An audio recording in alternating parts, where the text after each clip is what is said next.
조합제TV 시청자 여러분 안녕하십니까. 2019년 1월 19일 오후 4시를 넘어섰습니다. 오늘 새벽에 있었던 트럼프 김정은 2월 회담 발표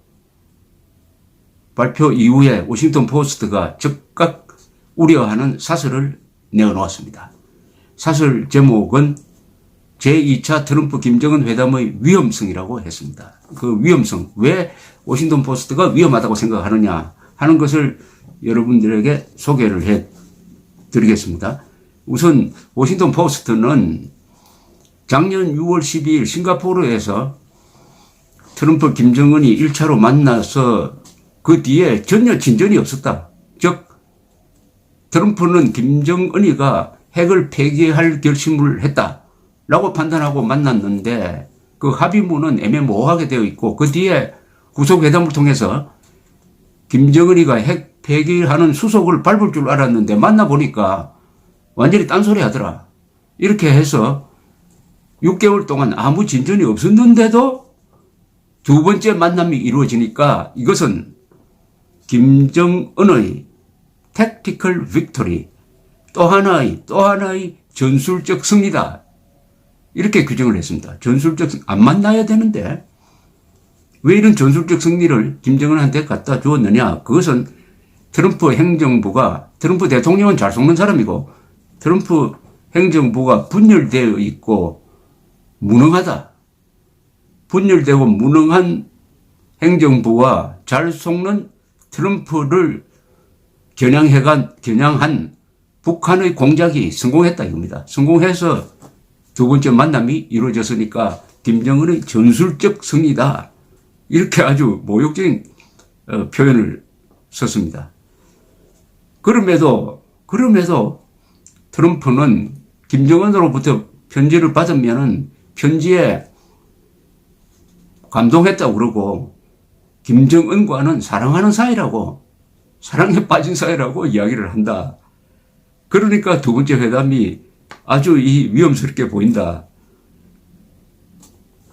1차 회담의 실수를 되풀이할 가능성이 있다. 이렇게 워싱턴 포스트가 지적을 하네요. 워싱턴 포스트는 1차 회담에서 트럼프가 무슨 실수를 했느냐. 그 자리에서 적극적으로 김정은에게 한미 군사훈련, 한미 연합훈련을 안 하겠다라고 약속을 했다.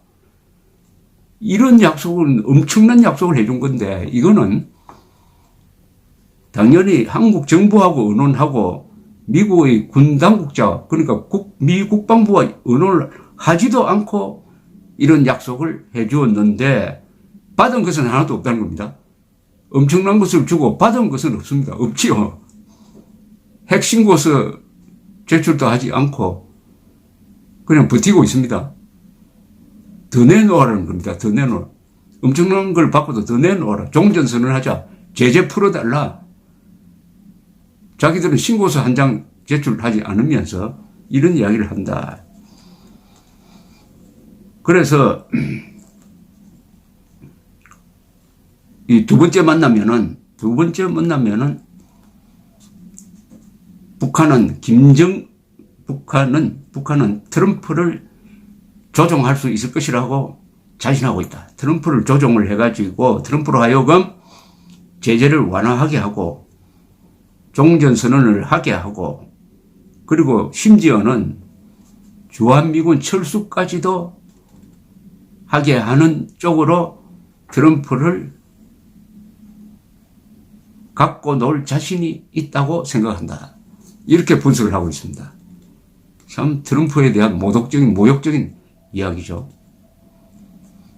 그러면서 북한은 아직까지도 뭘 줄지, 미국이 그 정도로 양보를 하면은 북한이 뭘 줘야 되는데 뭘 줄지 말도 하지 않고 있다. 그런데 문재인 대통령과 지난 가을에 평양에서 만났을 때 김정은은 노후화된 영변 핵시설 가동 중단을 하나의 카드로 띄웠는데 이거는 썩은 쇠고기를 잘라서 파는 거하고 마찬가지다. 이런 표현을 썼습니다. 그것은 이미 과거에 써먹었던 거 아니냐. 즉 부시 정부 때 영변 냉각탑 폭파하는 쇼를 해가지고 마치 영변 시설을 포기하는 것처럼 쇼를 해가지고 미국으로부터 미국으로부터 여러 가지 양보를 얻었는데 두 가지입니다. 적성국 제재 리스트에서 빼주었고 테러 지원국 명단에서 빼주었습니다. 나중에 트럼프가 다시 지적을 했습니다만 그것을 지적을 하고 있습니다. 그러면서 이 트럼프가 어떤 사람이냐 하는 표현을 이렇게 썼습니다. 글러블한 사람, 글러블. 이것은 잘 속는 미국 대통령이 잘 속기 때문에 이 두 번째 만나면은 아무 가치가 없는, 그러니까 가짜 황금과 소중한 것을 서로 맞바꿀 가능성이 있다. 가짜 황금을 얻는 조건으로 중요한 것을 김정은한테 주는 이 바보 같은 합의를 할 가능성이 있다. 이런 걸 막으려면은 폼페오 같은 사람이 이 대통령 견제를 해야 되는데 최근에 있었던 시리아 철군 때도 그랬지만은 시리아 철군 때도 트럼프는 국방장관 말도 안 듣고 볼튼 말도 안 듣고 자기 멋대로 했다가 지금 뒤죽박죽이 되고 있습니다. 그 예를 보듯이 트럼프는 폼페오 같은 전문가 이야기를 듣지 않을 것이다.